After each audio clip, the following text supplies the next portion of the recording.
The old building behind me in Sundance is called Old Stoney, and for years it seemed destined to face one of two terrible fates. Then, a group of Sundance volunteers led by Rocky Courchain decided to write a different ending. We'll learn about Old Stoney and the people trying to save it. I'm Steve Peck of Wyoming PBS. This is Wyoming Chronicle.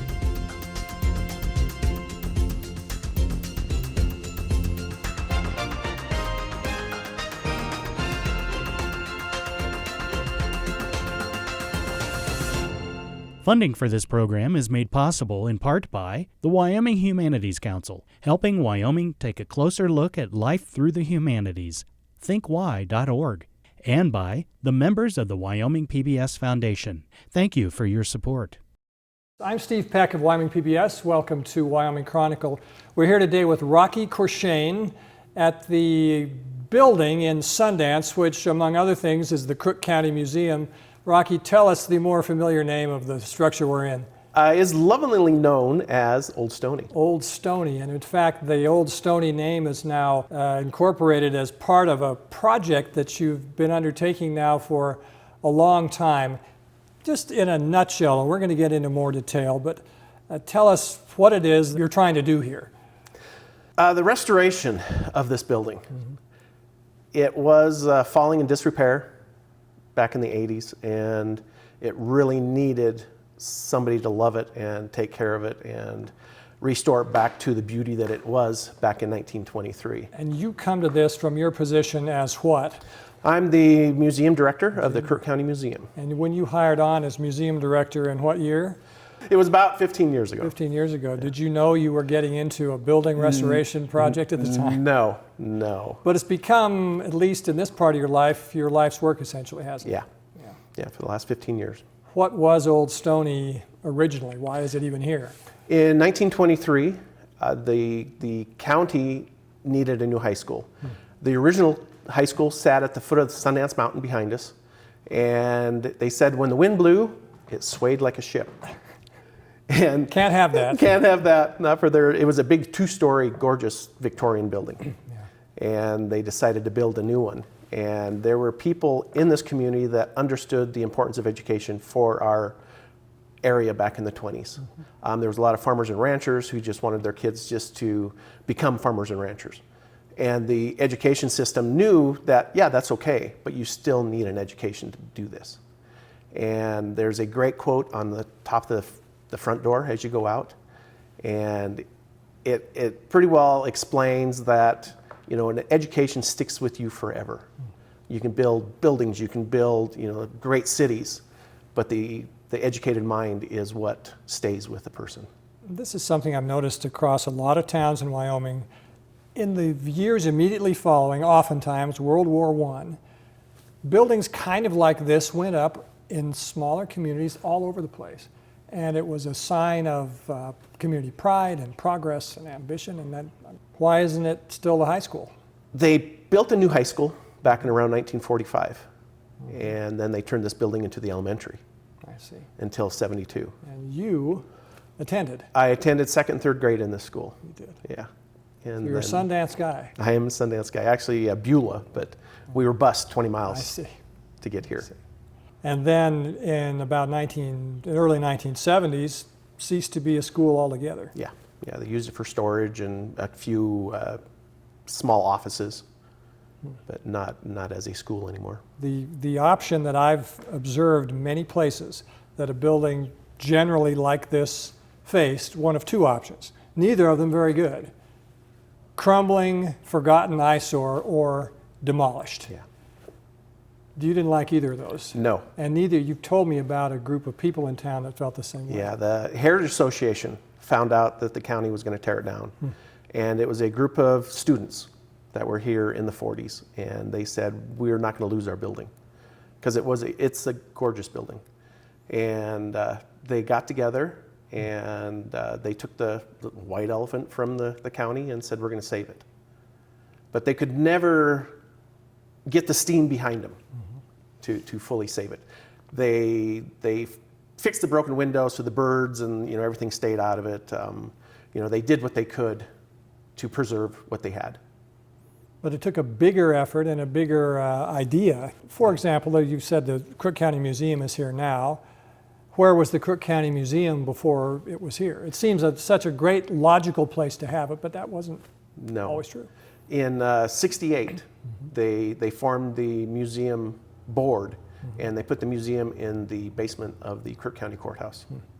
Beautiful museum. The artifacts are always phenomenal, but we needed a venue. It always, being in the basement of the courthouse, nobody thought it was worthy of them stopping. Yeah. I had a mercantile here in town. I ranched most of my life, and I was on the museum board when the county decided to take us out of their budget and close the museum down. Is that when this first occurred to you that we've got to do something better than that? Yeah. There must be a better way. Must be a better way. Did your gaze immediately turn to Old Stoney at that time? It did. What was that thought process like for you? I always said that the museum needed a venue. Yeah. And what better venue than this historic 3-story magnificent building? It could be our crown jewel of the county. That was just sitting here. It was just sitting here. Okay, had the idea, then what? What you found over 15 years, I guess the simplest, nicest way to say it, easier said than done. Huh? Yes. Let's take us through, because I think a lot of communities in Wyoming, I'll bring up the one where Wyoming PBS is headquartered, that's Riverton. There were 4 buildings of kind of this type built in the years immediately following World War II. 2 of them still stand. One was a 3-story brick high school building, another a multi-story elementary school building. They're both gone. And the building that replaced the elementary school building, torn down as well. That seems to be almost an inevitable turn of events in the eyes of some people.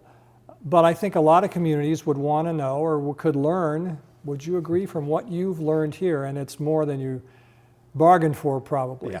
At the beginning, what were some of the challenges that you faced in reimagining this building? Getting the community behind us. There was a group of us that, saw the potential. But there were so many stories out there of the disrepair of this building. The foundations were bad, the stairwells were bad, the roof was bad, things were just falling apart. So one of the first things you had to do was take an honest look at it. Yeah. What did you find? The bones were beautiful. They were. The foundations were in great shape. The stud walls were in great shape. Yes, the roof was leaking. It was starting to ruin the floors, but we caught it in time. As a building, in fact, you couldn't have really done much better. No. Was the museum move, that was the seed of it? That was the seed of it. But we also wanted a place for people to gather, a place for people to see the culture of our area. Our tourism, is one of our major moneymakers here in this county. Sure. And, the cowboy culture is becoming lost. And I thought, what an opportunity we have here to bring in the cowboy poetry, to bring in storytellers, bring in reenactors from the Old West. Yet we can have meetings here.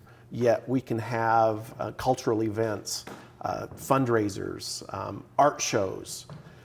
The list goes on. And we needed to bring that to our community. The bottom 2 floors containing the museum itself, a lot of communities in Wyoming have local museums and are proud of them. I know you are of this one, and all I can say is, again, with all well-earned respect, didn't know what I was expecting to come in, but it was less than what I saw. And my videographer, Matt Wright, and I walked through it with you before we turned the cameras on. It's really something. Yeah, well, I'm very proud of it. It's the museum district. They followed in my stupid little brain here that what I wanted, and between that and the grants from the Wyoming Business Council and the architect, and it worked great. Everything finally fell together after 14 years, 13 years of us struggling. When you say getting the community behind it was the first big challenge, was that difficult? Were you surprised that not everybody in town felt the way you did about it? Yeah, I was very surprised. I was disheartened. What was the sentiment behind those feelings, do you think? How was that expressed? This is a piece of junk, it's not worth saving? Yeah, and the money. And the You know, the money was a big thing for our community because we're not a rich community. We're a ranching community, and it's just we're poor. We don't have the oil, we don't have the coal. We have our beauty, and that's about it. Well, so you learn more about acquiring, locating money than you ever dreamed. Yeah, and learned how to beg, and learned how to get what was pictured in our brains out to the public. Because this is not something where you can go door to door to all the businesses in town and say, give me $25. No.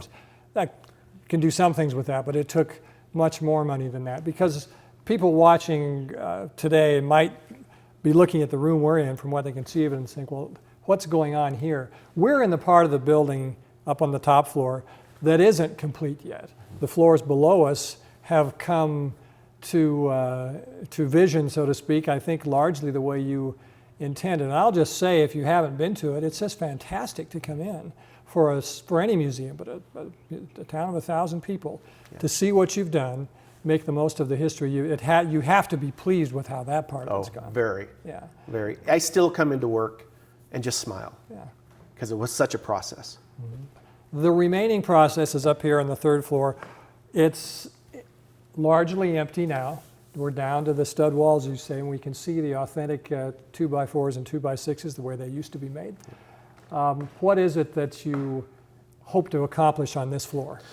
Pam Thompson was in our group, and she was the president of the museum district at the beginning of this. So the ceiling will be restored back to the 1923 original.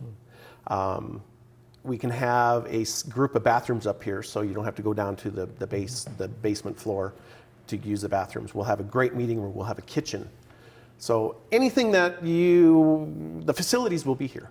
And then I can see where a wall used to be there, and that portion of it was a small auditorium, is that right? Small auditorium, but it's also the 5th grade when it turned into the elementary. And at the end, there's a stage. Yeah, there are stories of the students in 5th grade having to get on that stage and recite poetry on that stage in 5th grade. And I can well imagine, because this was the case for so many towns in Wyoming. The school is it's not just the education center in lots of places and lots of times. It's the community center, it's the cultural center, it's the physical focal point of the whole town. I'm assuming that was the only auditorium there was in town too, probably. Yeah, right? no, we had a commercial theater here in town. Really? Yeah, which is crazy because that's where they held graduation. That's where they did some of the plays that were too large for this little stage. Gone now? Yeah. Well, Yeah. There we go. There we go, yeah. So this one's still here. The hope for the stage would be to have performances again, or Performances other things? again, cowboy poetry again,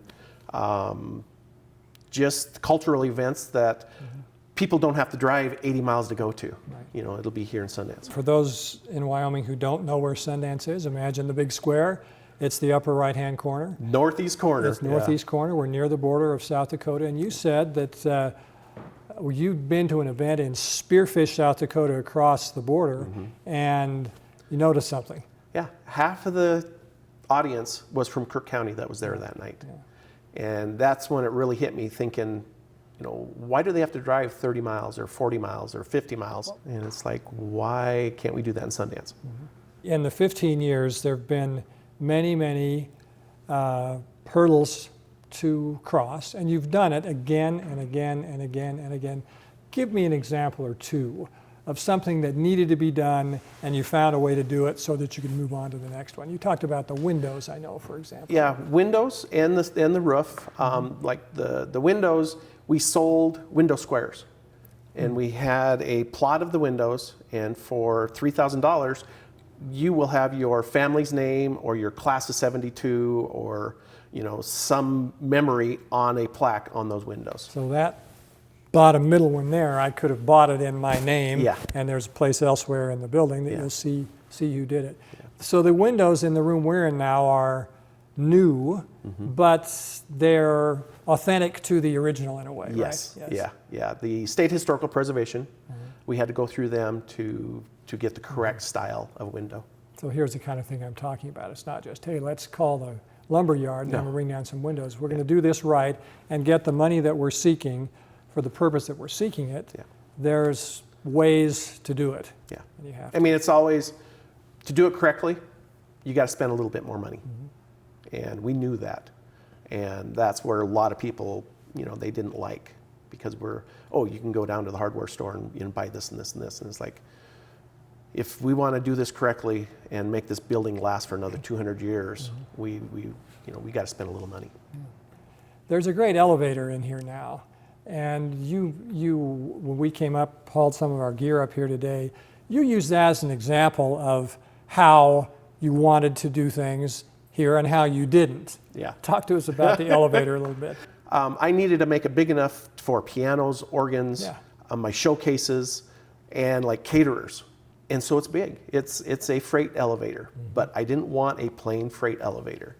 So we've got some great historic photos that are in a great collage of the whole county. And you said the inspiration for it, technically speaking, came from vinyl wraps on cars. On vehicles, yeah. And that's what those are. Yeah, it's just a vehicle wrap that's done on the inside of an elevator. Something as, I think, relatively simple in people's minds as the staircase ended up being important to you as well as part of this larger vision of what you wanted Old Stoney to be. For 60, 70 years, kids ran up and down those stairs. They creak. They've got dips in them. The sound as you walk in, it gives people flashbacks. They go, God, this sounds like Grandpa's house, or this sounds like my old school. We noticed, yeah. But That's what you wanted. That's what I wanted. I wanted, those senses to come alive when people walk into the building. The look of the wood, like it was back in 1923. Beautiful maple, beautiful fir, the reds and the blondes. But there were 6, 7 coats of paint on everything. Yeah. And it took, once again, my volunteers, took them 2 months to strip, sand, chip.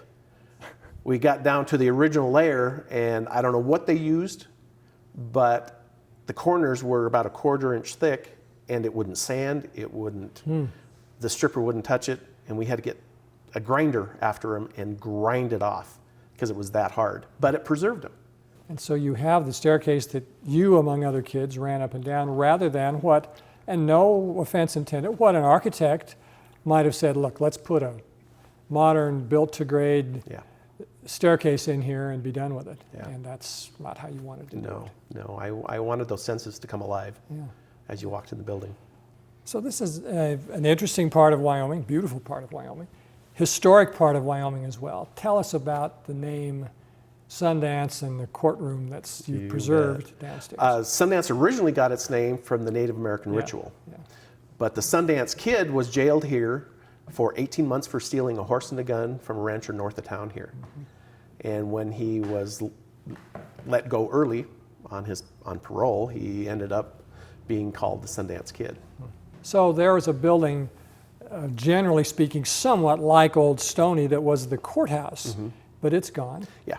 But it's not entirely gone because part of it is here in the museum, right? Yeah. The Historical Society went in and they took the judge's bench, the chairs, the lawyer's desk, the railings, stair rails, and the curved railing out of the main floor of the courthouse. So you can go in and see, and in that courtroom was where Harry Longabaugh's trial was held. It was held, yeah. He sat in one of those chairs. Very unique to our area. All the artifacts are from the county pioneer families that settled here. Yeah. So it is unique to our area. The stories are unique to our area. We've got bear maulings, we've got, scalpings, we've got, everything unique to our area. Again, I would say that a lot of museums around Wyoming try this approach. Some of them achieve it well. If you want to know how it's done, see a fine example of how to do it, this is the place. You mentioned earlier, going back to the nuts and bolts of what you're having to go through, you mentioned the Wyoming Business Council.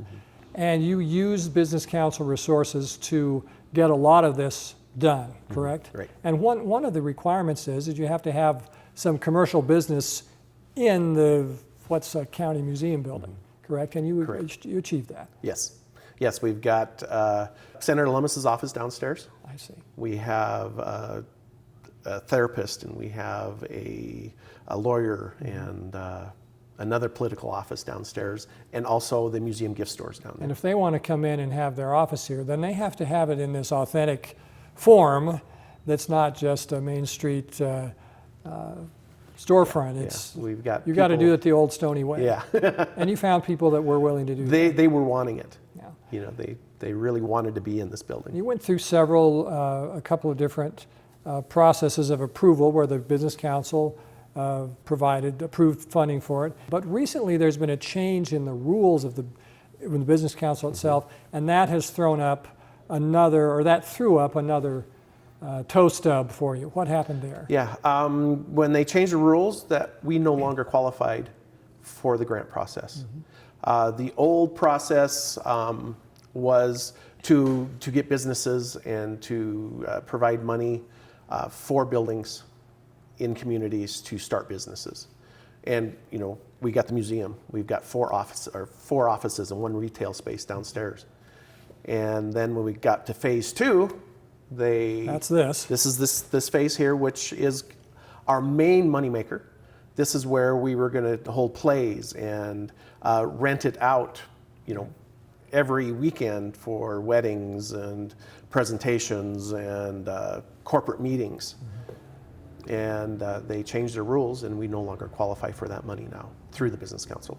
So rather than try to reconform your entire plan to meet those rules, you got a boost from the Wyoming legislature and a powerful, influential state senator who happens to represent Crook County. Yeah. And that's Senator Ogden Driscoll. He was able to secure the amount of funding in sort of a general sense, but you educated me this morning. That doesn't mean that the check has been written and that you have the money yet. What's going on there? The state does not have a group that can give that money out. It struck me as possibly maybe like say an oil field. We have the pool of oil here and we've produced it, but we don't have a pipeline to get it where we need it, and that's what you're still looking for. That's where we're at. I think a widely misunderstood thing about state funding, people complain and say, well, how come they can spend all that money on that, but they can't do it? Well, because there's a statute that says they can do this. Yeah. We don't yet have the way to do that. Yeah.